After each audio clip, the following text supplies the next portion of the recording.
Iranian drones strike the U.S. embassy in the Saudi capital as the conflict in the Middle East continues to expand. That, as Israel says, it is preparing to put boots on the ground in Lebanon.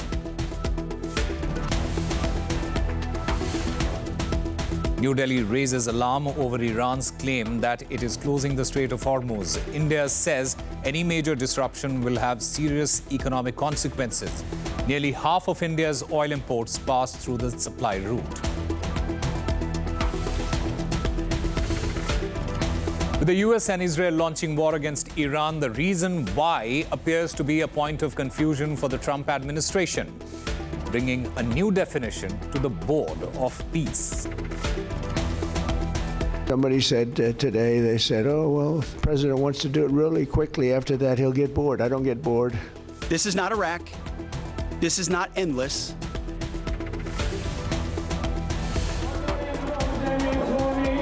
An hypocrisy laid bare. Iran mourns dozens of children slain in an attack on a girls' school. While the mass funeral is held in the city of Minab, Melania Trump chairs a UN Security Council session on protecting children in conflict.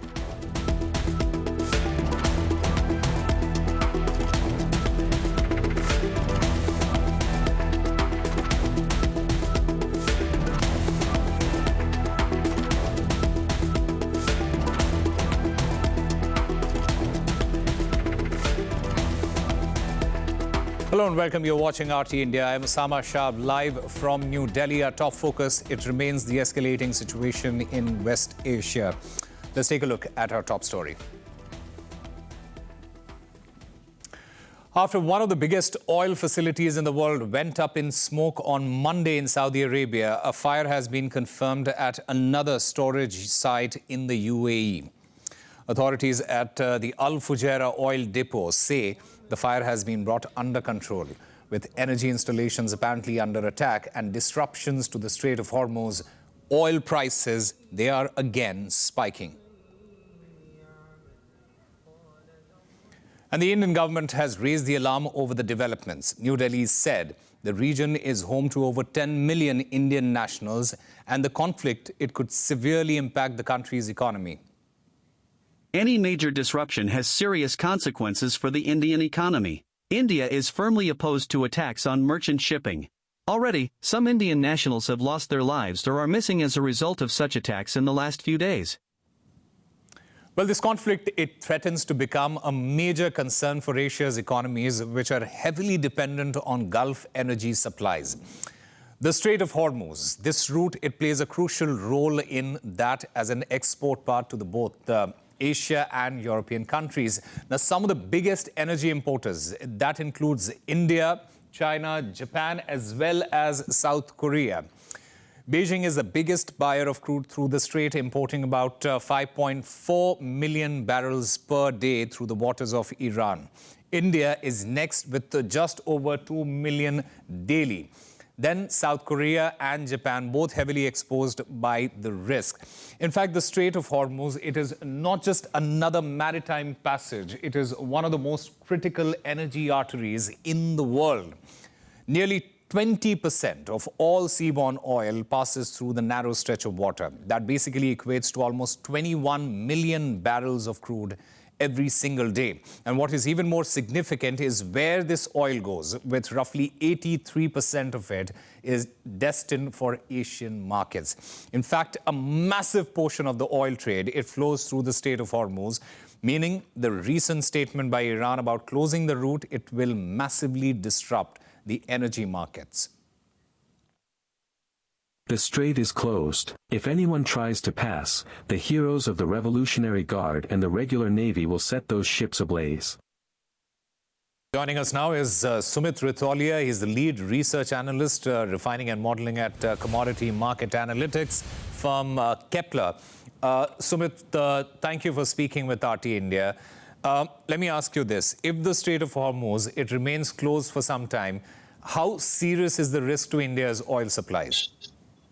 Yeah, thank you, and thanks to all the viewers. I think you hit the right nerve, starting with how it is serious for India. Like, just giving to some data, like India used to import around 43% of its crude totally from Strait of Hormuz. As of now, like as India has pivoted away from reducing Russian barrels, the dependence on Strait of Hormuz, particularly the Middle East suppliers, Iraq, Saudi Arabia, UAE, and all, has increased to 50%. So as of now, from last 3 months, India has been importing around 2.7, 2.6 million barrels per day of crude out of total what India imports, around 5, 5.1, 5.2. So it's one of the important major factor considering how much India's strategic reserves India has. So it's a critical factor for India as of now. Sumit, you are a man of numbers. You spoke about the strategic reserves.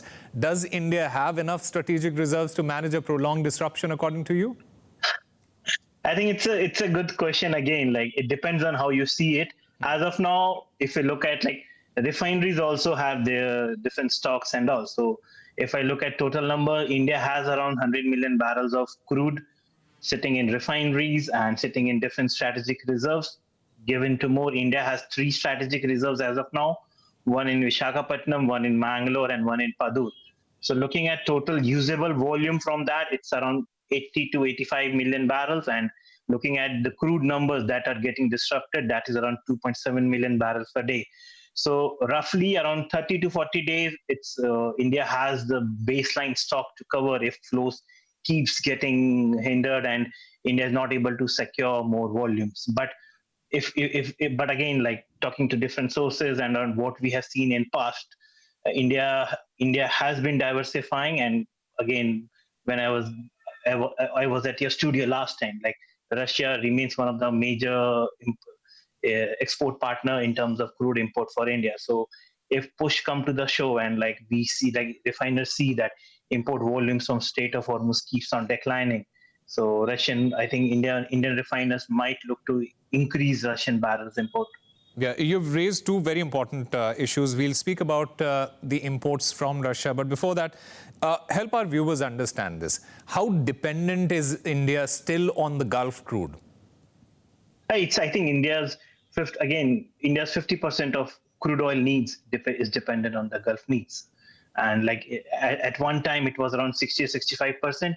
But over the years, like refiners have pushed to diversify Indian market, like where India buys crude and reducing their risk premium. But whatever said, as of now, as on date, India is still very dependent on Gulf need as it imports its 50% of crude oil requirement. Sumit, can India quickly buy more oil from Russia if needed, or are there practical limits to that? I don't think there's practical limit. It depends on what the policy government of India wants to follow. Like as we have seen since December, there have been a calibrated rebalancing of how India approaches its crude import. So we have seen like Russian crude at times but that was before this conflict started. Have things changed now? Or can things change now? Yeah, definitely. Like I think at the moment, energy security is prime concern, and we put a note to our clients on Saturday. Like there is around 25 to 30 million barrels of Russian crude in and around Indian Ocean, in Arabian Sea. Yeah. Some volumes are in Singapore Strait.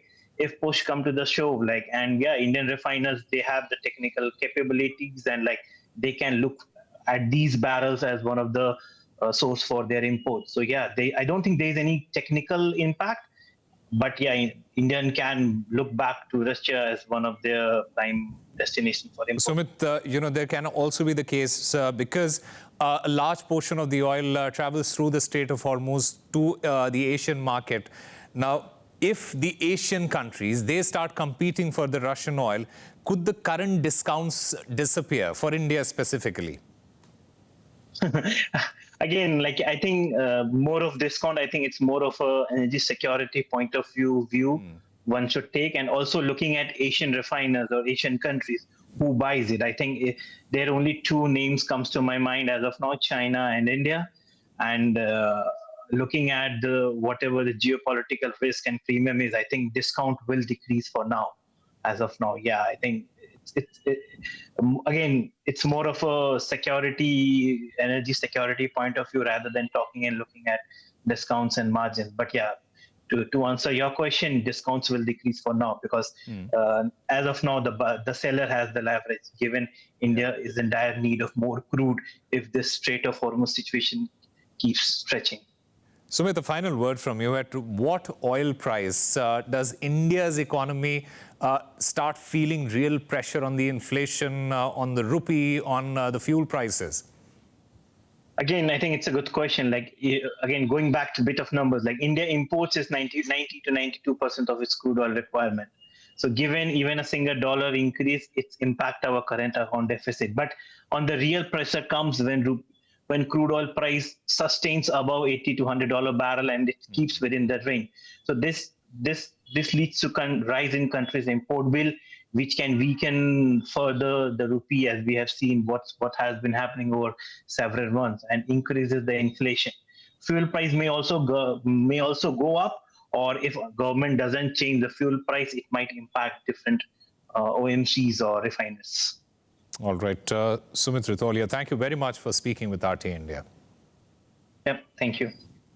Well, meanwhile, in drone strikes on Tuesday, the U.S. Embassy in Riyadh was hit, according to Saudi officials, while the Iranian Red Crescent Society has stated that at least 787 people, they have been killed in strikes on Iran. Another development happening now, Israel has claimed to have killed a senior military commander in Tehran. Iran has yet to comment as civilian panic sets in. The U.S. Embassy in Israel, it has told American nationals they are on their own if they want to get out of the country. The U.S. Embassy is not in a position at this time to evacuate or directly assist Americans in departing Israel. The Israeli Ministry of Tourism has begun operating shuttles to the Taba border crossing. To be added to the passenger list for a shuttle, you must register via the ministry's evacuation form. The U.S. Embassy cannot make any recommendation, the Ministry of Tourism's shuttle. If you choose to avail yourself of this option to depart, the U.S. government cannot guarantee your safety. And to the north of Israel, the situation has again escalated, with missiles being exchanged across the Lebanese border. RT's Charlotte Dubensky reports from Jerusalem. We have got 11 confirmed deaths as a result of Iranian missiles being able to penetrate the multi-layered air defense systems here in Israel and hit the ground. 9 of those killed in one location. Around 1,000 people have been evacuated to hospitals over the last few days. Of those, 150 remain seeking medical care, 4 of those in critical condition. That is the price of this war for Israelis so far, a war that the Israeli Prime Minister Benjamin Netanyahu has said was necessary not just to protect Israel, not just to protect the wider Middle East. I'm not sure it feels quite protected at the moment, but also to protect the world, suggesting that Iran was just months away from being able to build a shelter for its nuclear facilities that would have essentially made it impenetrable, and that's why he says this retaliatory strike launched by the US and Israel on Saturday morning and since then was so needed. Now, he's also been questioned about the civilian casualties in Iran, hundreds of people dead there, and about apparent targeting of civilian facilities. He had this stark statement contrasting the US and Israel with Iran. Here's the difference between us. These mass murderers in Tehran, they target civilians. We in Israel and America target mass terrorists. That's a nutshell of the difference, and we have to protect our world against these people. We know on the ground in Tehran there have been hundreds of civilians who have been killed as a result of these US and Israeli strikes. The most tragic down in the south of Iran. And this is where an elementary school of girls was hit. Another potential war crime is that Israel says it has attacked and destroyed the HQ of the Iranian state TV. This is IRIB. Now, it says it attacked that, calling it a legitimate target because it says it was broadcasting for the destruction of Israel. Well, we have heard from Iran State TV on Tuesday morning saying that its facilities are still operational and it wasn't attacked. But had it been, or if it has been, then that again could constitute another war crime carried out by Israel and the US. Well, the Israeli Defense Forces have bombed Beirut for a second consecutive day. The IDF claims it has hit 160 Hezbollah command centers in Lebanon over the last 24 hours.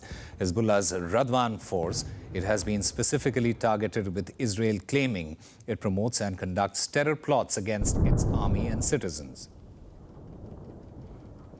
You can probably see behind me, this is the smoke that's billowing from the southern suburbs of Beirut, known as Dahir. This is the area that was heavily targeted during the 66-day war. It really bore the brunt of that, and it's under attack again once more. Now, the attack started in the early hours of Monday morning when we heard these 8 to 10 blasts, and then again over the course of the day, and the attacks have been pretty much relentless since then. Over the course of the night, we know that there were a number of bombings, and then at around 6 a.m., a number of targeted strikes. The Israeli Defense Force issued a number of evacuation orders. Now, we know that from people on the ground inside Dahir that a number of residential buildings were targeted, along with the Al-Manar and Al-Noor media stations, a television station and a radio station that are affiliated to Hezbollah. We know that there have been, again, these evacuation orders issued for the south of Lebanon, a total of around 83,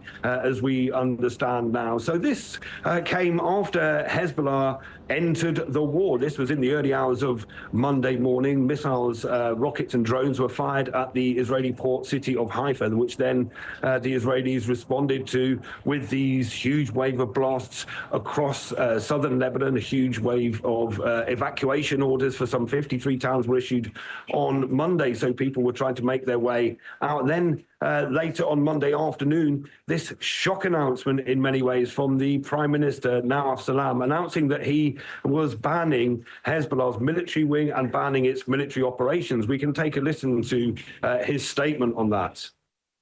The Lebanese state declares its absolute and unequivocal rejection of any military or security actions launched from Lebanese territory outside the framework of its legitimate institutions, and affirms that the decision of war and peace rests exclusively with it. This necessitates the immediate prohibition of all Hezbollah security and military activities, considering them illegal, and obligates Hezbollah to surrender its weapons to the Lebanese state and confine its activities to the political sphere within constitutional and legal frameworks, thereby enshrining the state's monopoly on the use of force, reinforcing its full sovereignty over its territory. The Hezbollah has indeed defied those orders from Nawaf Salam. We know that it's fired rockets and missiles into the Ramat David air base, and we heard just before we came on air more rocket attacks emanating from southern Lebanon into Israel. We've heard that the sirens have been alerted in those border areas. So we know that we can expect more over the course of the day, but one thing is very clear is that Lebanon has now been dragged fully into what is now a regional war. And thousands of mourners, they have gathered in the Iranian city of Minab for a mass funeral after dozens of people were killed in an attack on a girls' school. It is reported that most were children. Washington has stated it does not deliberately target schools and that it will assess the reports, while Israel, it has outrightly denied carrying out these strikes.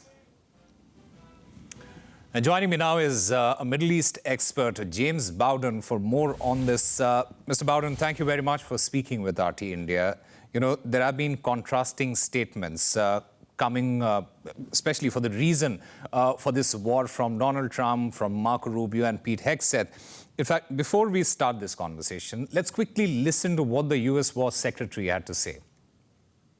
To the media outlets and political left screaming endless wars, stop. This is not Iraq. This is not endless. I was there for both. Our generation knows better, and so does this president. He called the last 20 years of nation-building wars dumb, and he's right. This is the opposite. Mr. Bowden, what do you make of these contrasting statements? You know, Marco Rubio says one thing, Donald Trump says something else, and then Pete Hegseth says this. Why does it feel Washington isn't on the same page as to why this war began in the first place? Well, I think it's because the administration does not have a real specific and defined path. This is something that I've talked about for the last week or so, where the administration keeps on pulling out different reasons, as you've said, for this war, and that's a big cause for concern. And so it seems like they have not really adopted this war and come up with a clear and comprehensive justification. And so we've gotten ballistic missiles as a reason, we've gotten regime change as a reason, we've had the nuclear program as a reason. And so it's very concerning. And that has a practical impact for the commanders on the ground. Sometimes when they have to make decisions about how to target or how to act, sometimes they have to go to the greater context of not their rules of engagement, but what the overall mission is to accomplish. And so if they are not given a clear set of priorities, this is the objective, then it can actually make it more difficult for commanders on the ground to make clear decisions and feel empowered to make those decisions. Mr. Bowden, do you feel that the United States, it has primarily stepped in only to protect Israel? In this war, yes. I would actually say this is probably the most obvious example of the United States going to war for Israel.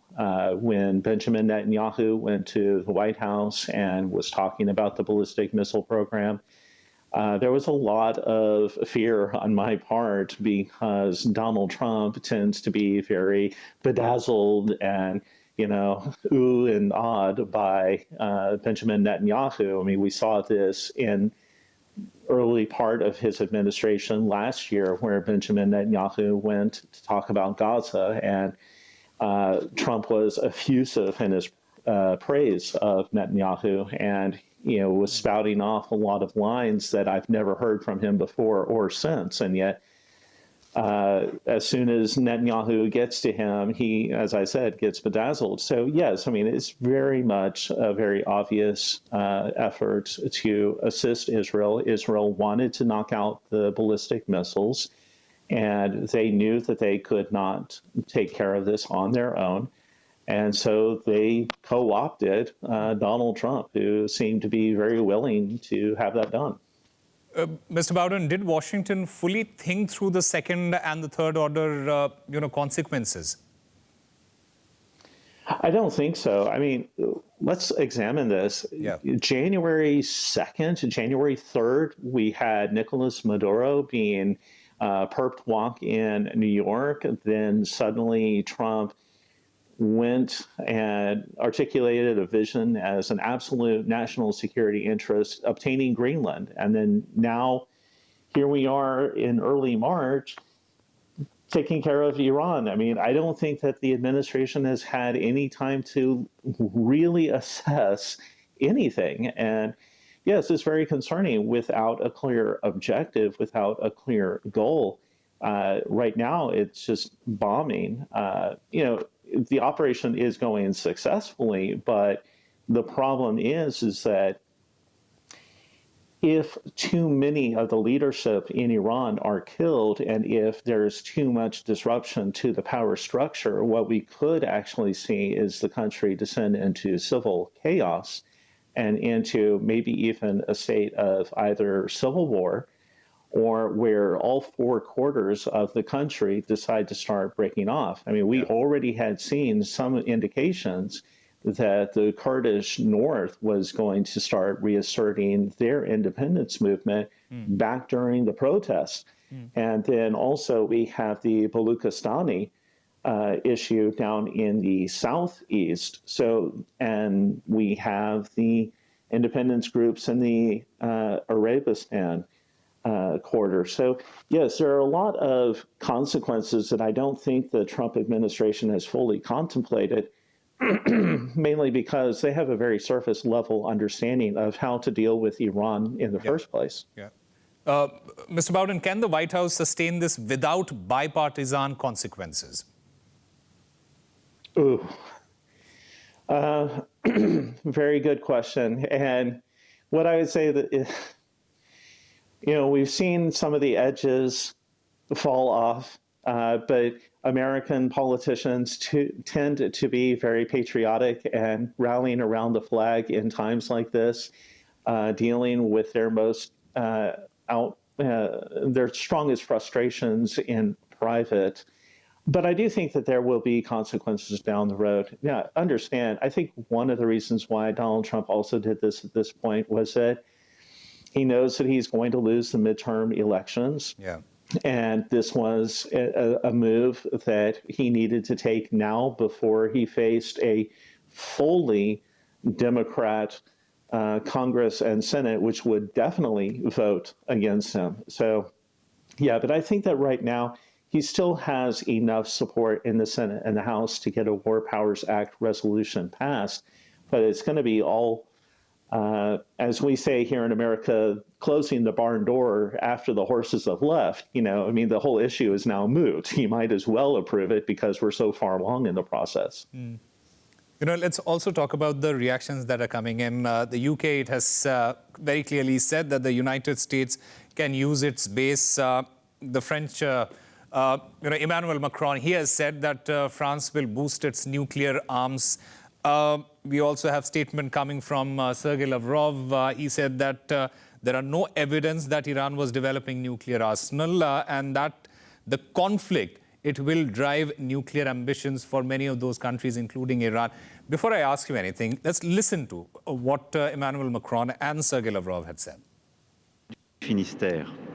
France will be strengthened by a modernized, powerful, sovereign nuclear force adapted to our threats. The coming half-century will be an age of nuclear weapons. Let us be powerful. Let us be united. Let us be free. There is no proof, there is no evidence that Iran was developing nuclear weapons, and this was what's used as the justification behind unleashing this war. There is no evidence. This conflict can be felt across the region, including the Arab countries that also suffer damages, economic, and there are even human lives losses. Everything must be done to ensure that all these actions were stopped. Mr. Bowden, when somebody like an Emmanuel Macron says that France will boost its nuclear arms, what exactly does it mean? Well, being a Middle East expert and not a European expert, I'm a little bit out of my depth on that question. So I hesitate to try to get into the mind of Emmanuel Macron on why they feel that it is necessary for them to boost their nuclear program in response to this. Okay. I know that. Okay, let's talk about what Sergei Lavrov has said, because he has pointed out something very important. He says that a conflict like this, it will drive nuclear ambitions for a country like Iran. There have been no evidence that Iran has been developing nuclear arsenal, and when a conflict like this happens, especially in a place like the West of Asia, how serious is it that that countries who are countries like Iran who don't really have a nuclear program,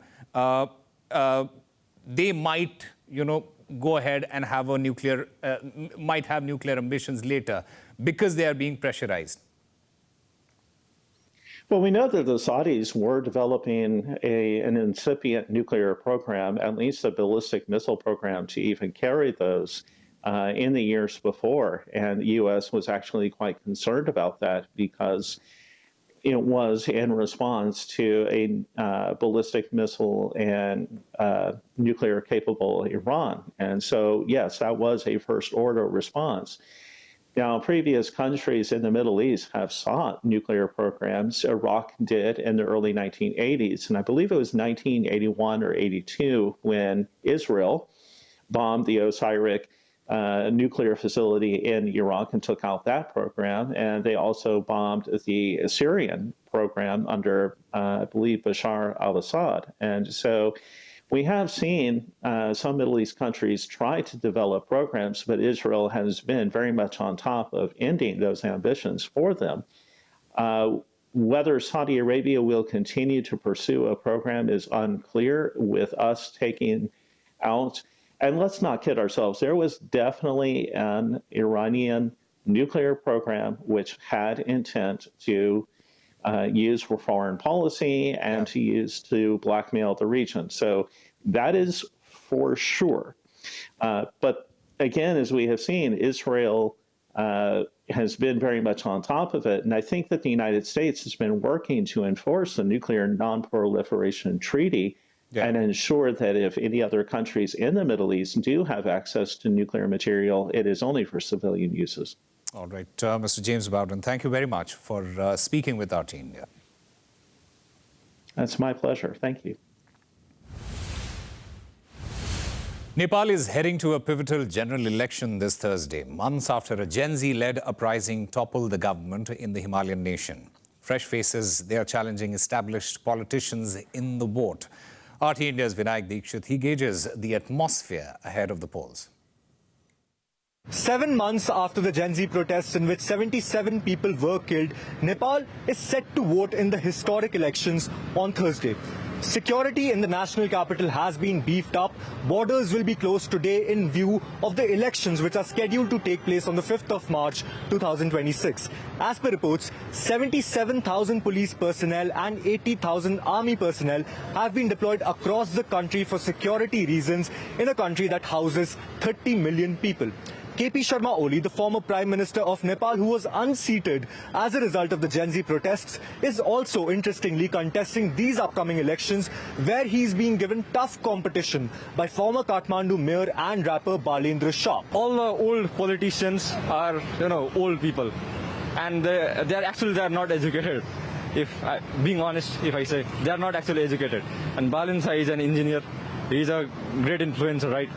So he's an educated and the most influential person right now in Nepal. Another key contender in these upcoming polls is the prime ministerial candidate from the Nepali Congress, Gagan Thapa. Almost half of the 19 million voters in these upcoming elections are first-time voters who carry the power to influence the outcome of these elections, in which 3,400 candidates from 60 different parties are in the fray. Voters will directly elect 165 members to the House of Representatives. The remaining 110 will be indirectly elected through a proportional representation system. As the festival of color Holi gets mixed with the election fervor here in Kathmandu, the people of Nepal stand on the verge of a historic step in their electoral history. Nepal has seen 15 governments in its electoral past. Will it be a coalition government this time, or a party has the chance to get the majority? To know more, stay tuned to RT India. Well, those are the latest developments this hour on RT India. Stay with us. We'll be back shortly.